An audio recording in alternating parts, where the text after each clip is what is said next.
Good afternoon, everybody. It's Paul Rabinowitz once again, coming to you live from Morristown, New Jersey. Um, this is a very special presentation, mostly because this particular film, not only for me, but for many people, has been one of the most influential films ever made. And is considered one of the top five ever made. And in today's world, not only with the pandemic, but our insatiable appetite for travel and space travel and discovery and rediscovering ourselves, this movie has become more and more important as it now reaches its 50th year. The film I'm referring to is called 2001: A Space Odyssey. Stanley Kubrick's masterful piece, which came through 50 years ago, was at the time unsure the world of what they were watching. It dealt with the human condition. It dealt with evolution, the human evolution. It dealt with travel, space travel, in such a real form. The special effects that Stanley Kubrick came out with specifically for this movie, years spent on how to make somebody look like they're walking in a capsule with no gravity. So Stanley Kubrick pushed through with this film. It's an American and British collaborative film made in both Britain and America with funding from both countries and studios in both countries. Much of his research for the special effects was done in Britain, and most of the filming was done here in the United States. But in the end, what we have, and what I'll explore with you today, is a film that touches and reaches to the very essence of who we are, who we've become over the last 50,000 years, and where we're going. It deals with such incredible, futuristic, at the time, concepts like artificial intelligence, where today this Zoom chat, this YouTube, is so full of artificial intelligence usage that it's amazing that we were doing this without it. So without further ado, let's begin this journey, if you will, through space, through 2001, through one of the greatest films ever made, and for me personally, one of the most important films I had ever seen. So we're going to go to our share screen and pull up our slideshow presentation.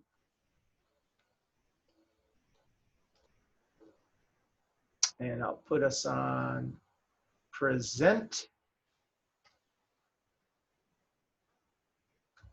And we have our little pointer here.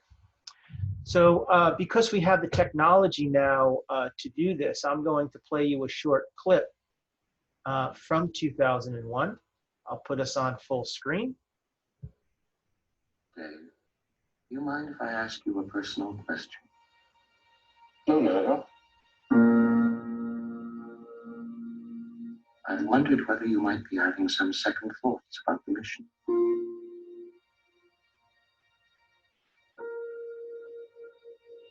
How do you mean? Rumors about something being dug up on the moon. I never gave these stories much credence, but particularly in view of some of the other things that have happened, I find them difficult to put out of my mind.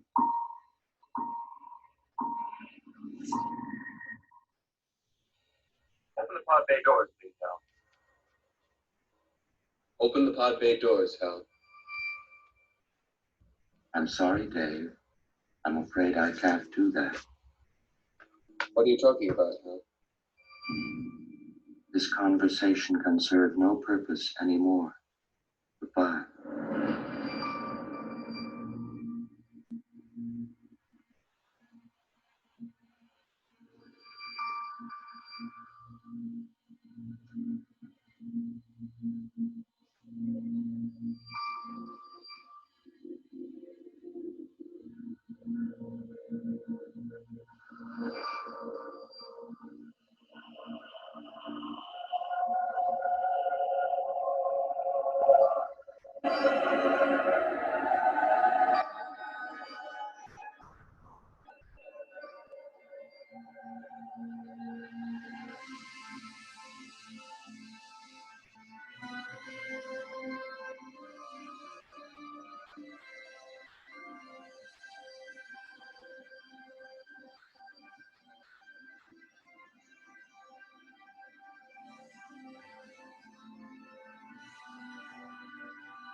So what we saw in that clip is some of the most incredible features up until this point. Special effects that were done with scientists and engineers figuring out how to create a time and a space that was so unusual. 2001 blew us away when we saw it, and it was really Stanley Kubrick's genius that put this movie into the forefront of film. This is young Stanley Kubrick. He won an Academy Award for Best Director for this film. And here we see him with his camera. Now, Stanley Kubrick with his camera is a young kid from the Bronx, Jewish kid, who turned to his father and said, "No, Dad, I don't think I can go to college. I have too much on my mind." So he bought a camera, which in those days, in the late 40s and early 50s, was not a bad move. Because with a camera, of course, you could become a photojournalist. And you could take photographs, and you can do things with your camera that could make you a fairly good living in those days. And if you look at the genius of Kubrick, if you look at what he became, you look very closely. And not unlike Ingmar Bergman, the master director, every single shot is like a photograph.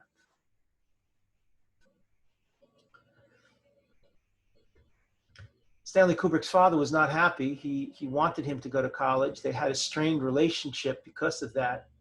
But little by little, Kubrick began to develop ideas for this film, 2001: A Space Odyssey. He met with a group of British engineers to sort of pick their brain and figure out how they would be able to create the special effects that 2001 was going to bring to us.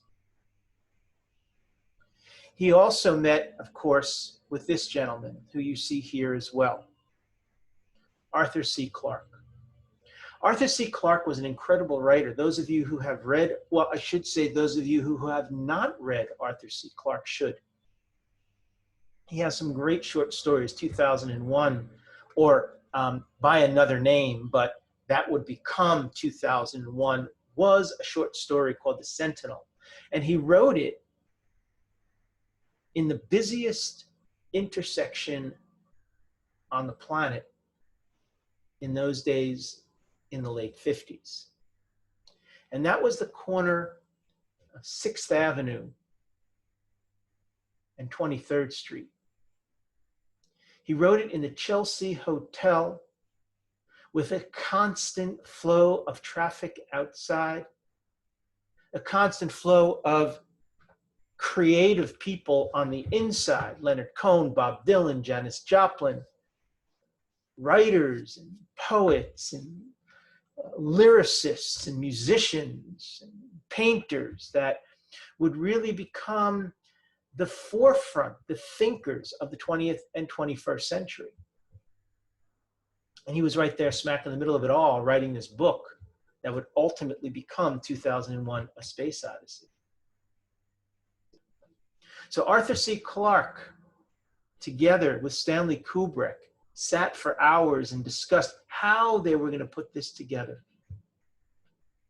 And the classic scene where the movie starts, really an earth-shattering scene, a scene that had never been on screen before, which was the ape looking at a skeleton, and that ape with the opposable thumb, thousands of years going from here to here, from here where clutching was difficult to here. And that movement of our thumb, which brings us from here to here, also brings us to here and could also lead to human destruction. So how do you do this? And how do you show the world of that evolution? And he's going to do it by the opposable thumb. The ape grabs a bone, he looks at it, and he smashes, and he smashes, and he smashes. And that smashing of the skeleton or the skeletal remains of an animal will become eventually, in the final moment of this particular scene, where he throws up that bone and it starts to move over and over until eventually it becomes superimposed with a 20th century spaceship. So this is brilliant, genius in many ways. These are metaphors of the utmost now with film. And then I'm going to move to the scene where a slab, this sort of being, if you will, we can't quite figure it out, and it becomes actually the or one of the characters in the movie, just like other inanimate objects become figures in other movies and become characters. So does this. And this is a strange being, this slab, of black slab. We know that when the apes touch it, something happens, they react. We don't know what it is, but what we do know is this thing is almost like a cog in the machine. A cog in the machine that is going to put a stop if it goes into the machine called human existence. It's going to cause a stoppage.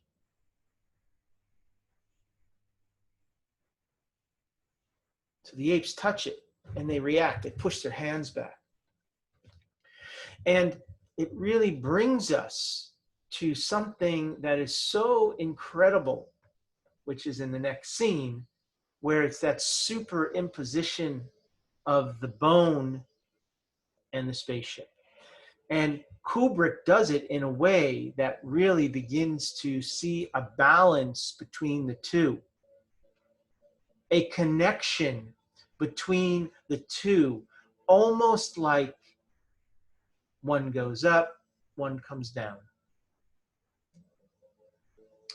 And that opposable thumb, which allows us to grasp a tool, which allows us to build a hammer, which allows us to build a structure, which allows us to build a spaceship, which allows us to build a bomb, which allows us to eventually put together things that with brain and with the opposable thumb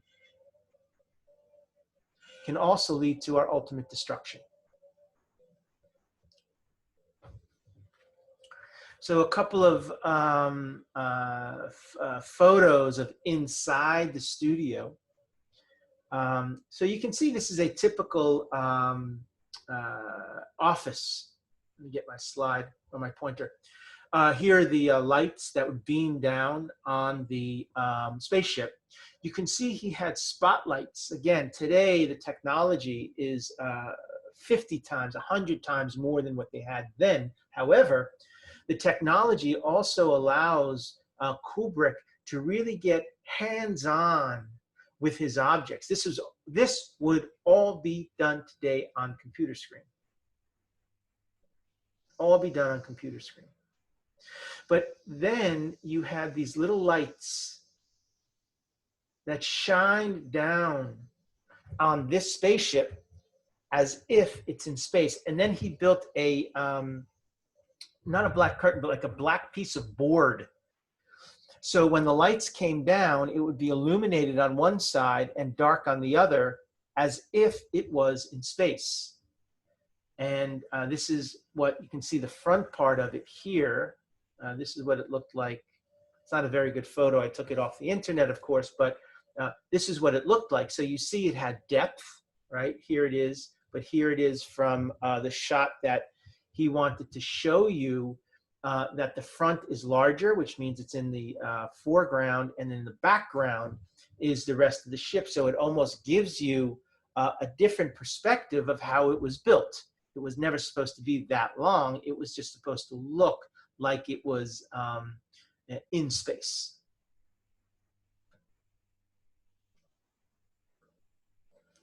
Here's our protagonist. Never before had a movie dealt with a computer as a protagonist. I thought the other day what would happen is that now, during this pandemic, we can nickname ourselves the Zoom generation. All of us. I wouldn't be with you, you wouldn't be with me, we wouldn't be together if it wasn't for Zoom or some other technology.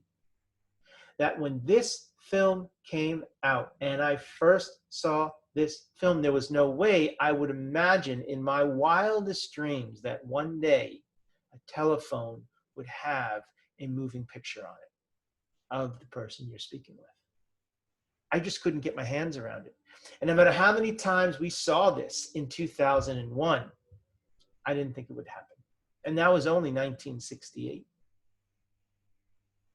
So this little beam of light, which we know is the same beam of light that Kubrick thought in his mind without any personal computer back then. Remember, the only computer was the IBM massive structure that was used for military purposes, but there was no such thing as the eye of a computer that all of you are looking out on today. And that eye inside that red dot, that retina, becomes the imagination of this character that is so intriguing to this day. I still think about the first time I heard Hal's voice. Another special effects where we have our astronaut walking out onto space, the incredible, scary feeling that it would give us when he was out there. Sort of loneliness and out there. And actually there were many songs that were created around 2001. David Bowie did his great song after watching the film Major Tom, Space Odyssey. And then of course he had to build this Ferris wheel, and this Ferris wheel becomes the movement of all of the things that dealt with gravity. And you saw that when the woman was walking up and along the Ferris wheel. And of course, the eye of Hal, the eye of artificial intelligence, the eye of something that possibly can be smarter than the human race.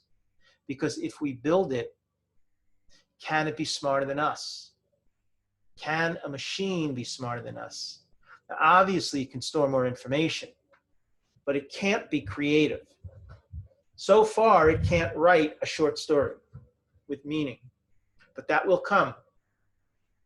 And when that comes, when a computer can write something with such emotion that I will be doing a class with 16 eyes like Hal, talking to them as they begin to compute sound and feeling.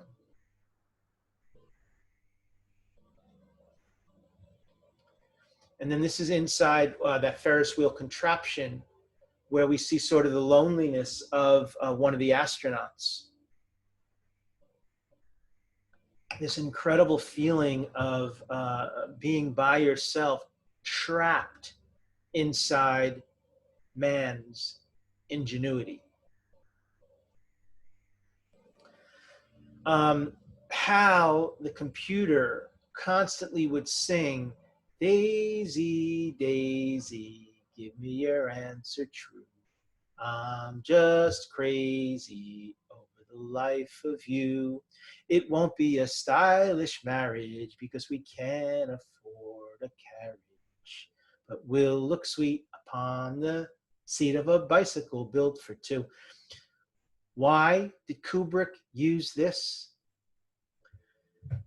With the incredible sophistication that how artificial intelligence, the computer gives us, the choice of the most naive song maybe ever, Daisy Bell, becomes sort of the progression of mankind, the progression of the naive time and place of the Victorian age when everything was gay and sweet, to this intense period where space and artificial intelligence and the evolution of mankind is in question.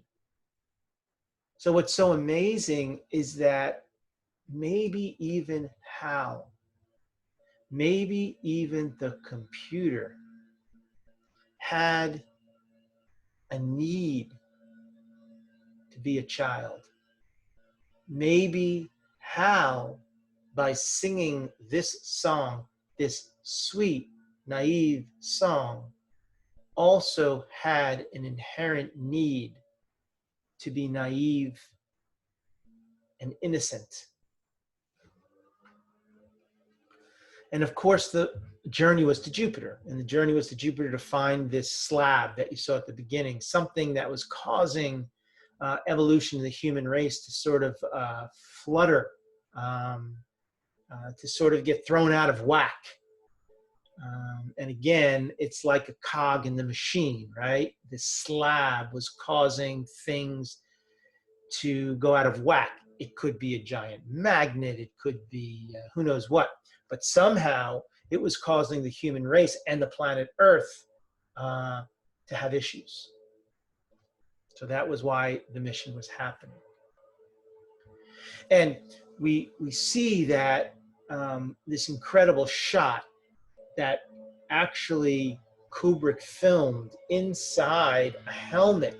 So he had to figure out a way to build this camera, to put this camera inside a helmet. I'm going to shut the window for a minute because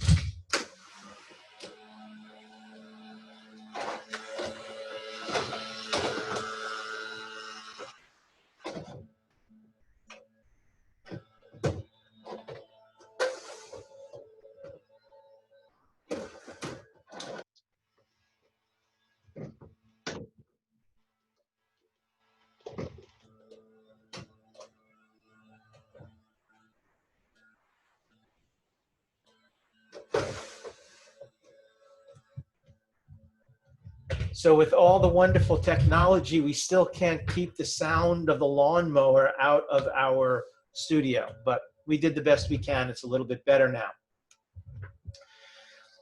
So here we have this incredible photograph of Stanley Kubrick filming what it would be like for the camera to be inside. I'm going to put the microphone on this side so it becomes a little bit better. To be inside the helmet of the astronaut. And he really caused a lot of issues with that. And so it became very difficult, actually, for Stanley Kubrick to get this shot, because he actually had to seal it because there couldn't be any light on the camera itself. And so when he sealed the helmet of the astronaut, or the actor, I should say, really had a hard time breathing. So, of course, they had to quickly open up the sealed area. He thought he would be fine for 5 minutes, but not so. And, of course, here's that slab, sort of the cog, if you will. Here it's shown inside this beautiful sort of Romanesque room. Again, this kind of evolution of man. We see sort of the old man on the this bed, and look how bizarre this scene is. So if you look at the bed, which is really just a slab with a pillow on it, inside this room, and he's looking at this slab, the cob. So we don't really know at this point what's going on, but it's a shifting of reality. It's a shifting of the conscious thought into this sort of subconscious thought and subconscious feeling. So nothing is now at the end making sense. And a star kind of looks out on the planet Earth, and we don't know what that's about. But how interesting is this star that has the figure of an embryo inside of it? Could this star become our new planet? Do planets, do aliens, what is this all about? And so when we slip in to our films, these sort of fantasy, mystery, it increases the interest of the film overall, as long as these make sense to the film as a whole. And that's where Kubrick was admonished. This is nonsense. And at the same time, he was told that he had created a masterpiece. So was the world ready? Was the world ready for Stanley Kubrick? It's not the first time they stopped mowing their lawn, so I'm going to put my microphone back on the other side. It's a little bit more comfortable because I can lean in a little bit more when I look at my own films or photos of the film. Dr. Strangelove was the first time that he dealt with destruction, the planet ending. And what a bizarre scene this was. One of my favorite scenes of all time, where Peter Sellers is on the edge of a missile like a cowboy saying, "Whoa," as he goes in for the final blow. So it's not the first time that we see Kubrick sort of grappling with destruction. And this was, though, 4 years after Dr. Strangelove. He had already received lots of fame. But what I find so interesting about what he did with with 2001 is he got away from sort of the actors and actresses that were well known at the time. And one of the reasons why he did that is because he didn't want people to place face with characters. This was going to be a new breed of characters, a new breed of actors, so to speak. And if you look here at this photograph of the flyer that went out, of the poster that went out, nobody recognized this actor. And his eyes, and he always looked sort of lonely and scared. And it really captured the essence of the film 2001, and I think really propelled it.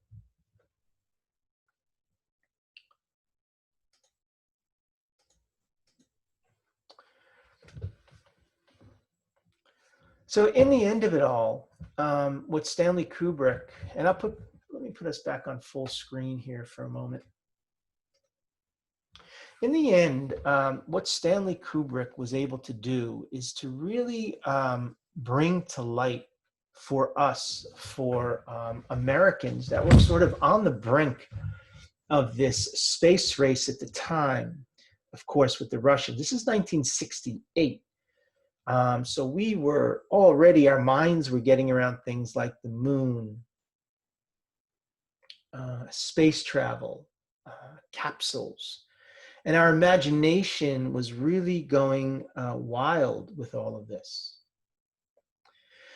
And what Kubrick did in 2001, A Space Odyssey, is he allowed us to dream, to think of not only our evolution and not only of this crazy computer called HAL, but also how technology, in the same way this technology of me zooming in on you, can be used for our pleasure. It can also, if God forbid this was cut out, it could be used for something else, destruction. Or somebody could get into and place a bug into our technology, and it would cause chaos. Now we know this has happened. And actually 50 years later, or 40, yeah, about 50 years later, because 68, 2018, 2016, it happened in the form of a foreign power interfering with a democracy. And they did that through artificial intelligence and Facebook and Twitter, sending out fake news, sending out anti-Clinton ads. And our country was totally caught off guard by it. We thought, the Russians, if they ever did anything, the Russians, what they would do is something like, build defense mechanisms or a bomb or something. But technology. And insert into our democracy a way to influence an election. And so with that said, Kubrick was saying, not only can it end democracy, well, he wasn't saying that. We know that's true. But technology can also end who we are. We could stop thinking. Our memory will change.